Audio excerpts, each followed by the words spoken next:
রূপালী ঝর্ণা ও সাহসী নীলু। অনেক অনেক দিন আগে এক গহীন অরণ্যের গভীরে লুকানো ছিল এক রূপালী ঝর্ণা।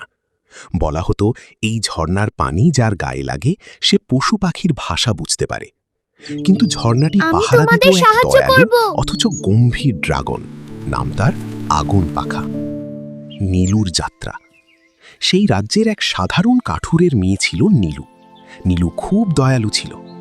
একদিন সে দেখল বনের সব পশু পাখি খুব কান্নাকাটি করছে, কারণ এক দুষ্ট জাদুকর বনের সব ফুল শুকিয়ে দিয়েছে।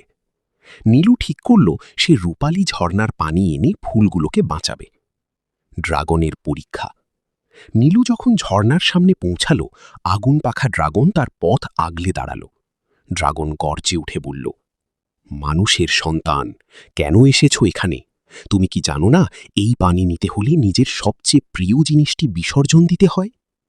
নীলু বিন্দুমাত্র ভয় না পেয়ে বলল, আমি আমার প্রিয় সোনার হারটি দিয়ে দেব, যদি এতে আমার বনের বন্ধুরা আবার হাসতে পারে।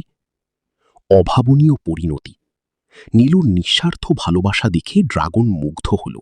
সে বলল, তোমার হার লাগবে না নীলু, তোমার সাহসিকতাই আসল পরীক্ষা ছিল। ড্রাগন তাকে এক কলস রূপালী পানি দিল। নীলু সেই পানি ছিটিয়ে দিতেই শুকিয়ে যাওয়া ফুলগুলো আবার ফুটে উঠল। পাখিরা কিচিরমিচির করে নীলুকে ধন্যবাদ জানাল। নীলু বুঝতে পারল একটি ছোট্ট চড়ুই পাখি তাকে বলছে, তুমি আমাদের বীর। উপদেশ: নিঃস্বার্থভাবে কারো উপকার করলে প্রকৃতিও তাকে সাহায্য করে। আপনার কি রাজকুমারী বা রাক্ষসের কোনো নির্দিষ্ট ধরনের গল্প পছন্দ, নাকি অন্য কোনো বিষয় নিয়ে বলবো?